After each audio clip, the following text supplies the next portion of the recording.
What's up? My name's Kamal, and today I was just going to do an unboxing video. I've never really done one of these before, but I got a good bit of stuff from Z1 Motorsports, so I just kind of wanted to show everybody what's to come with the 350Z, because I got a lot of cool stuff. If you're new to the channel, please like the video and subscribe. It helps me out a lot, and hopefully I can start making a little bit of money from YouTube to help pay for all the parts and stuff I do. But yeah, hope you guys enjoy this video, and if you want to see what I've done so far, you can just check out my channel. I got playlists for all the cars I work on, mainly just my family's, and then my cars in particular are 2004 Nissan 350Z and a 2013 Mazda Speed 3. So you can go check those videos out, and hopefully it'll help you with anything you're trying to do or install.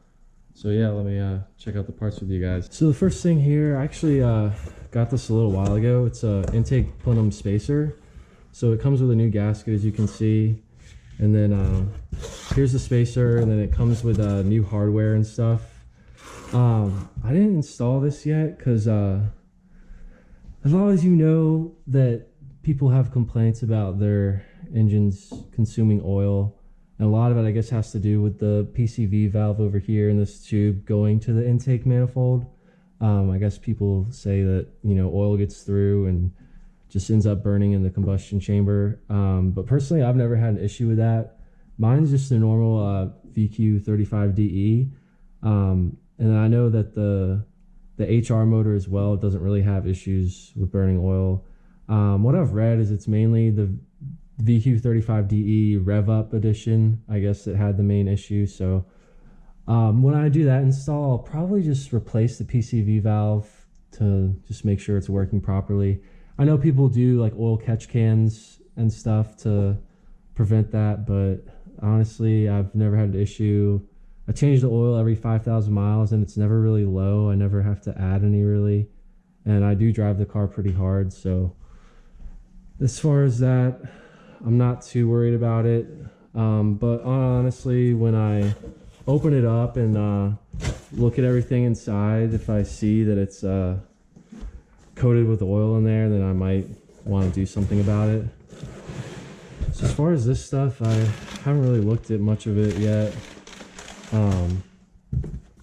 So all this stuff is from Z1 Motorsports. If any of you have done research on like good companies, Z1 makes really good quality products, and they're pretty decently priced actually compared to other stuff. So these are just wheel spacers I got. They're 30 millimeter. I still have like the stock wheels, and as a lot of you guys know, with the Z and as well as the Infiniti G35, just the rear wheels in particular just look like they're tucked in. And I know a lot of people will just get a new wheel with different offset, but this is, you know, my hopeful drift car build, so I don't mind keeping the stock wheels, but just wanted to like poke the wheels out a little bit more, just have a better look, and hopefully that'll also help performance. So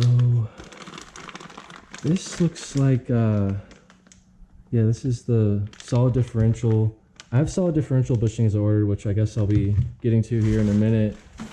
This is the install tool. If you get this tool with the new bushings, I think it'll help a lot with going in with the new one. So this is the differential brace. I haven't really seen anybody use this, but it's basically just added support for the rear differential. On Z1's website, which is pretty well set up, they have a lot of videos along with the parts that they explain. And one of the things they were explaining about the rear diff on the Z is, you know, you have one bushing at the rear and then the two at the front. Apparently with older models of Nissans, they used to have like 2 studs and 2 bushings at the rear to give the diff more support. So basically, you know, you have if you have your rear diff, you have the 2 spots at the front and the 1 in the rear. This like bolts on the right side just to add more support for the rear diff, so pretty excited about that. Guess I threw in some stickers. Let's see. So this is the solid differential bushings. It looks like all their stuff comes with a pretty good install instructions, so we'll see about that. So yeah, these are the differential bushings I was talking about. So I guess these are the ones for the front. So you have like the two at the front and the one at the rear here. So this will just I guess I'm pretty sure it said that you don't have to like make any new holes or anything. This will just attach directly to the differential. So that's pretty awesome, and got a lot of stuff got a lot of work to do. When you're ordering this stuff, it like gives you the option to order or get the additional tools as well. This is so this is like the tool that'll help install, particularly I guess the rear one, kind of like press it in place. And then I guess this is the tool. So this is another tool for the rear diff to basically help you pull out the old one. A lot of people just kind of like torch the old one out and then basically end up having to use like a saw to cut out the outer ring of the old bushing that's still like stuck in the subframe, the rear subframe. So this tool basically will help us like push it out. I guess this is, you know, machined perfectly, so it'll push that whole assembly out as one instead of having to really mess with it and you know, basically start cutting up the Z. And then this is the subframe collars I got for the rear. So some of you know, like a lot of people will remove the whole rear subframe and install solid subframe bushings, just so you have a more solid connection of the body of the vehicle to the subframe. And so Z1 came out with these. These are like subframe collars. So they basically, you know, your subframe has like rubber bushings in it, when that just promotes a lot of movement with the rear of the vehicle.